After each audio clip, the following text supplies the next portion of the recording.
Today we are going to look at the product rule.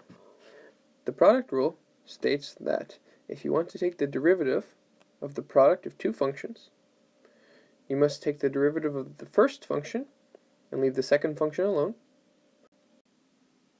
then leave the first function alone and take the derivative of the second function.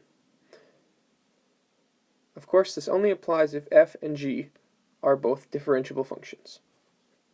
So let's look at the proof.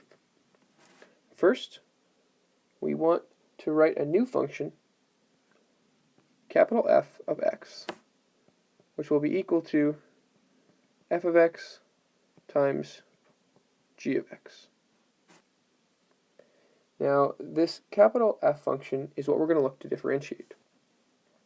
So, of course, using the definition of the derivative of capital F of x is equal to the limit as h goes to 0 of capital F of x plus h minus capital F of x all over h, provided the limit exists. Now, to look at this limit, we're going to need to look at capital F of x plus h minus f of x. So if we write that out, we see that capital F of x plus h minus capital F of x is actually equal to f of x plus h, g of x plus h, minus f of x, g of x. What we want to do is find some way to turn this into a limit we recognize. Now the limits we do know, because f of x and g of x are both differentiable, we do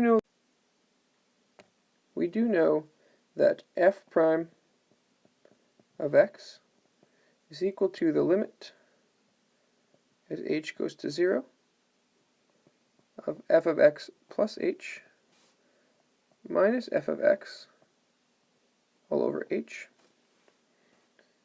And similarly, we know that g prime of x is equal to the limit as h goes to 0 of g of x plus h minus g of x all over h. So our goal here is to try to look at this expression here and find these two limits somehow inside of there. And if we look, there is an f of x plus h and a minus f of x. And there is a g of x plus h minus a g of x, but it's not quite in the form we want. And so we need to use a trick. The trick is that we need to add and subtract the same thing from f of x plus h minus f of x. What we're going to do is add and subtract the following: f of x, g of x plus h. So if we add and subtract that from this limit right here, we're going to find that we can recognize f prime of x and g prime of x.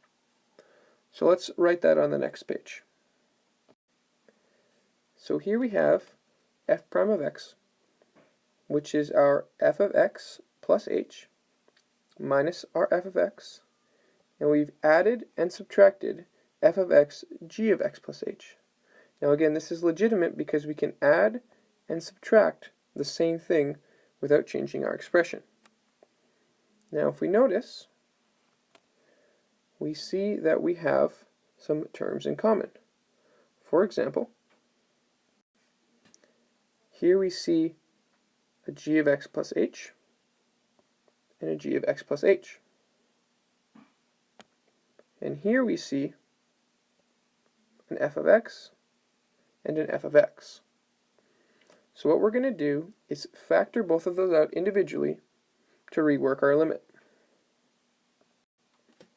So as you can see here, we've taken our g of x plus h, factored it out, and we're left with an f of x plus h minus f of x. Here we factored out our f of x, and we're left with g of x plus h minus g of x. What we're going to do is, because both of these terms are added together, we're going to split them up over the denominator h, so that we have two individual limits. And what you'll see here is we're going to be able to recognize our limits very shortly. Now that we've placed both of our limits over top of h, we can very clearly see the limits that we already know.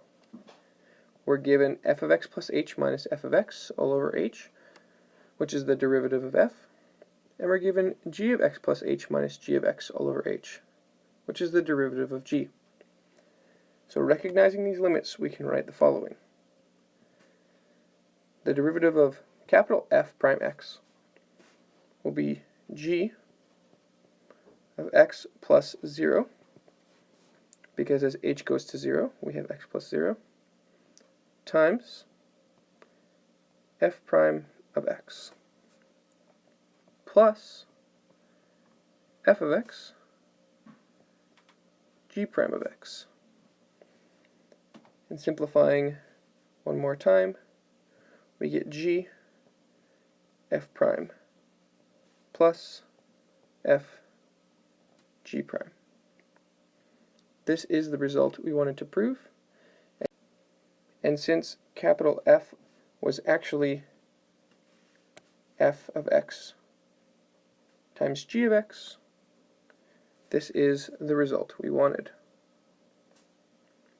I hope you enjoyed this video. Thanks for watching.